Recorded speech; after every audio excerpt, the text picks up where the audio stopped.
اگر ایک آنریبل انسان سے آپ کی یہ امید ہے تو اللہ سبحانہ و تعالیٰ جو کہ کائنات کا رب ہے، جو کہ سب سے زیادہ غفور ہے، سب سے زیادہ رحیم ہے، جو ایک ایک ایٹم کو کنٹرول کرتا ہے، جو لوگوں کے دلوں کو کنٹرول کرتا ہے، جس کے اجازت کے بغیر ایک چڑیا بھی پر نہیں مار سکتی، جس کی اجازت کے بغیر ایک ایٹم نہیں ہل سکتا، تو جب آپ اس سے معافی مانگتے ہیں تو پھر کیا معاملہ ہے؟ اللہ سے زیادہ آنریبل اور ڈگنیفائڈ کون ہے؟ جب اللہ سے آپ نے معافی مانگی اور اللہ نے آپ کو معاف کر دیا تو اس کا کیا مطلب ہے؟ اس کا یہ مطلب ہے کہ اٹس فارگوٹن، اٹس اوور، اور اس کے ایول ایفیکٹس تم تک نہیں آئیں گے۔ یہی مطلب ہے، جو مطلب آپ ایک آنریبل انسان سے سمجھ رہے ہیں، وہی مطلب سب سے زیادہ آنریبل ہستی، ڈگنیفائڈ ہستی اللہ سبحانہ و تعالیٰ کی۔ اور اللہ سبحانہ و تعالیٰ وہ ذات ہے جو گناہوں پہ پردہ بھی ڈالتا ہے بلکہ گناہوں کو نیکیوں میں بدل دیتا ہے، یعنی اتنا مرسیفل ہے اللہ سبحانہ و تعالیٰ، اتنا رحمان و رحیم ہے۔ تو اب مسئلہ یہ ہے کہ یہ جو وسوسے آتے ہیں کہ پتہ نہیں مجھے معاف کیا گیا کہ نہیں کیا گیا، آف کورس یہ شیطان کی طرف سے، کیونکہ شیطان تو چاہتا ہے آپ کو مستقل پریشان رکھنا۔ ہیونگ سیڈ اٹ، اپنے گناہوں پہ نادم ہونا اور اس وجہ سے نادم ہونا کہ انسان ہمبل رہے، یہ ایک اچھی عادت ہے، لیکن اتنا ایکسٹرا نادم ہونا کہ اس گناہ کے ریگریٹ کو ان پروڈکٹیو بنا لینا اور ہر وقت پریشان رہنا، یہ پھر شیطان کی طرف سے وسوسہ ہے۔ اس حوالے سے میں سورہ زمر کی جو آیت نمبر 53 آپ کے سامنے رکھی، اس میں سے 10 پوائنٹس وہ امام الرازی جو تفسیر الرازی ہے، اس میں امام الرازی 10 ایسے نقطے بیان کرتے ہیں اللہ سبحانہ تعالیٰ کی رحمت کے حوالے سے جو اس آیت سے نکلتے ہیں، اس ایک آیت سے۔ یعنی دیکھیں مفسرین نے کتنا غور کیا ہے قرآن مجید میں، کیا نقطے نکلتے ہیں۔ سب سے پہلے امام الرازی کہتے ہیں کہ اللہ سبحانہ تعالیٰ نے کہا یا عبادی، عبادی کا مطلب ہے میرے بندوں۔ امام الرازی کہتے ہیں کہ جب اللہ آپ کو اپنا کہہ رہا ہے، جیسے آپ باپ سے معافی مانگے، باپ آپ کو کہے کہ ٹھیک ہے میں نے تجھے معاف کیا، اور باپ آپ کو کہے کہ اے میرے بیٹے یا اے میری بیٹی میں نے تجھے معاف کیا، آپ مجھے بتائیں کہ جب باپ آپ کو اپنا کہہ کے مخاطب کرے گا تو کتنا کانفیڈنس آپ کا بڑھنا چاہیے۔ اللہ سبحانہ تعالیٰ آپ کو اپنا کہہ کے پکار رہا ہے کہ میرے بندو، یہ بھی کہا جا سکتا تھا کل یا ایھا الانسان، اے انسان، یہ بھی تو کہا جا سکتا تھا، لیکن نہیں، اللہ نے کہا کل یا عبادی، اے میرے بندو۔ تو پہلی بات امام الرازی نے کہ اللہ آپ کو اپنا کہہ رہا ہے تو وہ معاف کیوں نہیں کرے گا آپ کو؟ اتنے پیار سے آپ سے اللہ سبحانہ تعالیٰ بات کر رہا ہے۔ نمبر 2، عبادی، عبد آپ کو پتہ ہے غلام کو بھی کہتے ہیں، اور عبد جو ہے یہ ایک بیچارگی کی سٹیٹ ہے، مسکنت کی سٹیٹ ہے، عاجزی کی سٹیٹ ہے، محتاجی کی سٹیٹ ہے۔ تو اللہ سبحانہ و تعالیٰ اپنے بندوں کو یہ امید دلا رہا ہے اور یہ بات باور کروا رہا ہے کہ مجھے پتا ہے تم کس محتاجی سے، کس بیچارگی سے میرے پاس آئے ہو، اور تمہیں یہ کتنا تنگ کرتی ہے چیز، یہ ریگریٹ تمہیں کتنا تنگ کرتا ہے، یہ مجھے معلوم ہے۔ تو عبادی سے یہ امپلیکیشن بھی نکلتی ہے کہ تم انتہائی محتاجی کی سٹیٹ میں آئے ہو اور یہ مجھے بات پتا ہے۔ دیکھیے اللہ تعالیٰ نے عبادی کا لفظ جو استعمال کیا، اس میں ایک تو اپنائیت اور دوسرا اس میں یہ اکنالجمنٹ ہے کہ I know what you are going through, مجھے پتا ہے تمہیں کیا چیز تنگ کر رہی ہے اور تم کتنا محتاجی میں آئے ہو، کتنی بیچارگی میں آئے ہو۔ پوائنٹ نمبر 3، امام الرازی کہتے ہیں اللہ سبحانہ تعالیٰ نے کہا اسرفوا علی انفسہم، جنہوں نے اپنی جانوں پر ظلم کیا ہے اور حدیں پار کی ہیں۔ سبحان اللہ، اس میں کتنا گہرا نقطہ ہے۔ وہ کہتے ہیں کہ دیکھیے جب آپ نے کسی انسان کا کوئی نقصان کیا ہوتا ہے نا، یعنی آپ کی کسی سے لڑائی ہوئی، آپ نے گالم گلوچ کی یا ان کا کوئی حق مار لیا، تو انسانوں کے ساتھ جب بھی آپ معافی مانگیں گے تو ان کا بھی کوئی نہ کوئی نقصان ہوا ہوگا، آپ کا تو ہوا ہوگا، ان کا بھی کوئی نہ کوئی نقصان ہوا ہوگا کیونکہ وہ انسان ہے۔ اور جب آپ نے کسی دوسرے کا بھی نقصان کیا ہوا ہے، جیسے مجھ سے کوئی معافی مانگنے آئے تو میرے لیے تھوڑا سا شاید مشکل ہو کہ میں سوچوں کہ یار اس نے میرا اتنا نقصان کیا، میں نے اسے معاف کرنا ہے تو مجھے ذرا جہاد میں نفس زیادہ کرنی پڑے گی کیونکہ مجھے بھی نقصان ہوا ہے۔ اللہ تعالیٰ انسان کو کہتا ہے کہ اے میرے بندے، تو نے ظلم بھی اپنے اوپر کیا ہے، مجھے تو کوئی نقصان پہنچایا ہی نہیں، میں تجھے کیوں نہیں معاف کروں گا۔ آپ دیکھیں کتنا گہرا نقطہ امام الرازی نے بیان کیا کہ اللہ کہتا ہے کہ تو نے اپنی ہی جان پہ ظلم کیا ہے، مجھے تو کچھ نہیں ہوا۔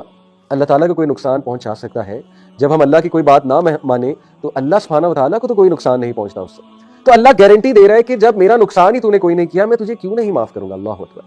تو نے نقصان بھی اپنا کیا ہے، معافی بھی تو مانگ رہا ہے، تو تجھے کیوں نہیں معافی ملے گی۔ چوتھا پوائنٹ امام الرازی کہتے ہیں کہ لا تقنطوا من رحمت اللہ میں صریح الفاظ کے ساتھ نا امید ہونے سے منع فرمایا۔ یہ دیکھو ہرگز مایوس نہ ہونا میری رحمت سے۔ پانچواں پوائنٹ من رحمت اللہ، آپ دیکھیے کہ یہاں پر یہ بھی کہا جا سکتا تھا عربی لینگویج کے مطابق لا تقنطوا من رحمتی۔ امام الرازی کہتے ہیں کہ یا عبادی، اے میرے بندوں کے ساتھ خطاب کے بعد کلام کا تقاضا یہ تھا کہ کہا جاتا لا تقنطوا من رحمتی، کہ میری رحمت سے نا امید نہ ہو جاؤ۔ لیکن اللہ سبحانہ وتعالیٰ نے اپنا ذاتی نام جو کہ ہے اللہ کا ذاتی نام ہے، باقی صفاتی نام ہے، سب سے گریٹسٹ نیم ہے اللہ کا اللہ۔ امام الرازی کہتے ہیں اللہ سبحانہ وتعالیٰ نے اپنا ذاتی نام استعمال کیا، یہ نہیں کہا لا تقنطوا من رحمتی، یہ بھی ٹھیک تھا اگر یہی بات ہوتی لا تقنطوا من رحمتی، میری رحمت سے مایوس نہ ہو، لیکن اللہ نے کہا کہ من رحمت اللہ کی رحمت سے مایوس نہ ہو۔ یہ پتہ ہے کیا ہے؟ یہ بالکل اسی طرح ہے کہ ایک بیٹا باپ سے یا ایک بیٹی باپ سے معافی مانگنے آئے، باپ کہے کہ میں نے تجھے معاف کیا، لیکن باپ کہے کہ میں نے اپنا نام لے، میں نے لیٹ سے عبداللہ نے سن آف فلانے نے تجھے معاف کیا، تو کتنی اپنائیت ہے اس میں اور کتنا ایمفیسس ہے اس میں کہ وہ اپنا نام لے کر کہہ رہے ہیں کہ میں نے تجھے معاف کر دیا ہے بیٹا۔ اللہ سبحانہ وتعالیٰ اپنا ذاتی نام استعمال کرتے ہوئے کہتے ہیں کہ اللہ کی رحمت سے مایوس نہ ہو جانا، میں گارنٹی دے رہا ہوں، اللہ گارنٹی دے رہا ہے کہ اللہ کی رحمت سے مایوس نہ ہو جانا۔ چھٹا پوائنٹ، ان اللہ یغفر الذنوب جميعا، امام راضی کہتے ہیں یہاں پہ یہ بھی کہا جا سکتا تھا انہ یغفر الذنوب جميعا، بے شک وہ تمام کے تمام گناہ معاف فرما دیتا ہے، لیکن اگین ایمفیسس کے لیے، مزید تاکید کے لیے، اللہ کو پتا ہے کہ میرے جو بندے ہیں یہ بہت کمزور ہیں، بار بار ظاہر ہے ان کو پریشانی ہوگی، ان کو وسوسے آئیں گے، تو اللہ نے مزید ایمفیسس کے لیے دوبارہ کہا ان اللہ یغفر الذنوب جميعا، بے شک میں اللہ سب کے سب گناہ معاف فرما دوں گا۔ اللہ اکبر۔ اور پھر ساتواں پوائنٹ آپ دیکھیے کہ یہ بات اگر ہوتی انہ یغفر الذنوب، کہ گناہ جو ہے ظاہر ہے ذنوب گناہوں کی جمع ہے، آلریڈی ذنوب کا مطلب ہے کہ سارے کے سارے گناہ جمع ہے، لیکن اللہ سبحانہ تعالیٰ نے مزید تاکید کے لیے جمیعہ بھی کہہ دیا کہ تمام کے تمام گناہ، جمیعہ کے ساتھ مزید تاکید فرما دی کہ اللہ تعالیٰ توبہ کے ساتھ تمام گناہ حتیٰ کہ شرک اکبر جیسے گناہ کو بھی بخش دیتا ہے اگر توبہ سچی ہے۔ تو دیکھیے اللہ تعالیٰ بار بار اپنے بندوں کو اس ایک آیا میں کتنی تاکید ہے، کتنا ایمفیسس ہے، اللہ بار بار اپنی رحمت پہ ایمفیسس کر رہا ہے کہ یہ بھول نہ جائیں، ان کو ٹراما نہ رہے، اس چیز کا گارنٹی دے رہا ہے اللہ سبحانہ و تعالیٰ۔ اور پھر آٹھواں پوائنٹ، انہ هو الغفور الرحیم، امام راضی کہتے ہیں کہ اگر صرف یہی بات ہوتی کہ انہ الغفور الرحیم تو یہ بھی بات درست تھی، دوبارہ سے تاکید دلانے کے لیے، دوبارہ سے ایمفیسس کرنے کے لیے اللہ نے کہا بے شک وہ اور وہ، انہ هو الغفور الرحیم، دو بار اللہ نے ایمفیسس دلایا کہ یہ بندہ اس کو شک نہ ہو میری توبہ پہ، بے شک وہ اور وہ تمام کے تمام گناہ معاف کر دیتا ہے۔ اور پھر نوواں پوائنٹ کہ اللہ سبحانہ و تعالیٰ نے الغفور، یہ جو اللہ کا ایٹریبیوٹ ہے، اللہ کی صفت ہے الغفور، یہ غفرہ سے نکلا ہے جس کا اصل معنی ہے پردہ ڈالنا، اور ظاہر ہے کہ الغفور اس سے مبالغے کا صیغہ ہے، یعنی اللہ تعالیٰ بندوں کے گناہوں پر بہت زیادہ پردہ ڈالنے والا ہے، یہ عذاب کا باعث بننے والی چیزوں کو دور کرنے کی طرف اشارہ ہے۔ اللہ اکبر، یہ ہے گارنٹی۔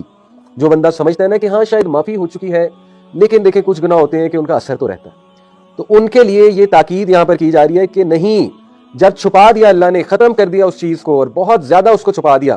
تو اس کا اثر بھی نہیں آئے گا تمہاری زندگیوں پر۔ کیوں یہ سوچتے ہو کہ 10 سال پرانا کیا گناہ اس کی سزا آج مل رہی ہے؟ بھائی کتنی بار توبہ کر چکے ہو، کتنی بار اللہ سبحانہ تعالیٰ سے معافی مانگ چکے ہو، لیکن معافی خالص ہونی چاہیے، توبہ خالص ہونی چاہیے، دوبارہ نہیں پلٹنا اس گناہ کی طرف۔ ہاں حدیث میں، صحیح مسلم کی حدیث سے یہ اشارہ بھی ملتا ہے کہ کبھی کبھی ایک انسان ایک گناہ میں اس طرح پڑ جاتا ہے کہ وہ ریپیٹ کرتا ہے اس گناہ کو، لیکن بار بار سچی توبہ کرتا ہے، توبہ اس کی خالص ہوتی ہے،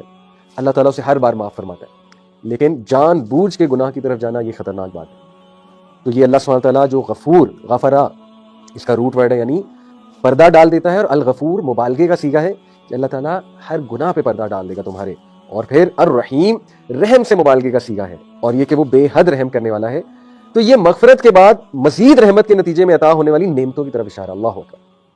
یعنی ریجوائس، خوش ہو جاؤ، گناہ کی معافی جب ہو گئی تو اب نعمتیں ملیں گی تمہیں۔ لیکن انسان نفسیاتی طور پہ اپنے آپ کو اتنا گرا لیتا ہے، اتنا نیگیٹو کر لیتا ہے کہ کوئی نعمت مل بھی رہی ہوتی ہے اس کی طرف توجہ نہیں کرتا، اور اسی ڈپریشن میں رہتا ہے، میرا گناہ نہیں معاف ہوا، میرا گناہ نہیں معاف ہوا، نعمتوں کی طرف، رحمتوں کی طرف دیکھ ہی نہیں رہا ہوتا۔ اللہ گارنٹی دے رہا ہے، امام راضی کہتے ہیں کہ الغفور کے بعد الرحیم جو اللہ سبحانہ و تعالیٰ نے کہا، یہ مغفرت کے بعد مزید رحمت کے نتیجے میں عطا ہونے والی نعمتوں کی طرف اشارہ ہے۔ اس کی مثال بھی دی امام راضی نے کہ مثلا کوئی شخص کسی چور کو چوری کرتے ہوئے پکڑ لیتا ہے، اب وہ اسے سزا دے یا دلوا سکتا ہے، مگر وہ اس کی منتوں اور آئندہ ایسا نہ کرنے کے وعدے کی وجہ سے اس کی چوری پر پردہ ڈال دیتا ہے اور کسی کو اس کی اطلاع نہیں دیتا، یہ مغفرت ہے۔ پھر وہ اس کی حالت ذات پر رحم کرتے ہوئے اسے کچھ رقم دے کر کاروبار میں کھڑا کر دیتا ہے، یہ اس پر رحم ہے۔ اللہ اکبر، مغفرت کیا ہے کہ اس کی چوری چھپا لی، رحمت کیا ہے کہ اس کو کچھ رقم دے دی کہ اپنا کاروبار کرو اور چوری سے نکلو۔ سبحان اللہ، خوش ہو جائیں، اللہ تعالیٰ گناہ بھی معاف فرمائے گا، پردہ بھی ڈالے گا، اور آپ کو انیبل کرے گا کہ آپ گناہ سے انشاءاللہ تعالیٰ نکلیں اگر توبہ خالص ہے۔ اللہ تعالیٰ چاہتا ہے اس کے بندے گناہوں سے نکلیں۔ اور آخری بات، الغفور الرحیم، اس میں جو ال کا صیغہ ہے، جو ڈیفینیٹ ناؤن ہے، ال کا صیغہ آپ کو پتہ ہے پرفیکشن کا صیغہ ہے۔ اللہ تعالیٰ کہتا ہے میرے علاوہ نہ کوئی الغفور ہے نہ کوئی الرحیم ہے، یعنی آئی ایم دا ون جو تیرا گناہ اصل میں چھپا سکتا ہے، اس لیے مجھے سے مانگ، مجھے سے امید لگا۔ تو brothers and sisters, rejoice, be happy کہ دس از آور لارڈ جو اتنا رحمان ہے، اتنا رحیم ہے، گناہوں پہ پردہ ڈالنے والا ہے، اور جب اس نے معاف کر دیا تو ریسٹ ایشورڈ اس گناہ کی نحوست، اس گناہ کا شر آپ پر نہیں آئے گا۔ ایک دعا بھی سکھا دیتا ہوں اللہم انی اعوذ بک من شر ما عملت ومن شر ما لم اعمل. یہ بہت خوبصورت دعا ہے کہ اللہ میں اس گناہ کے شر سے پناہ مانگتا ہوں، اس عمل کے شر سے، اور اس کے بعد کے آنے والے شر سے پناہ مانگتا ہوں جو میں نے گناہ کیا. یہ دعا بھی بہت کریں. اللہ تعالیٰ کی امید سے مایوس نہ ہو. اللہ تعالیٰ چاہتا ہے کہ انسان خوش رہے، اللہ چاہتا ہے انسان پر امید رہے. امید ہے انشاءاللہ تعالیٰ آپ کو اس سوال کا جواب بھی مل گیا ہوگا کہ اللہ نے معاف کیا یا نہیں کیا. اللہ تعالیٰ سے معافی مانگتے رہیں اور بہت امید کے ساتھ مانگتے رہیں. استغفار کریں کثرت سے. اللہ تعالیٰ ضرور آپ کا گناہ بھی چھپائے گا، آپ پہ رحمت بھی کرے گا، اور اللہ تعالیٰ آپ کو بہت نعمتوں سے بھی نوازے گا. جزاک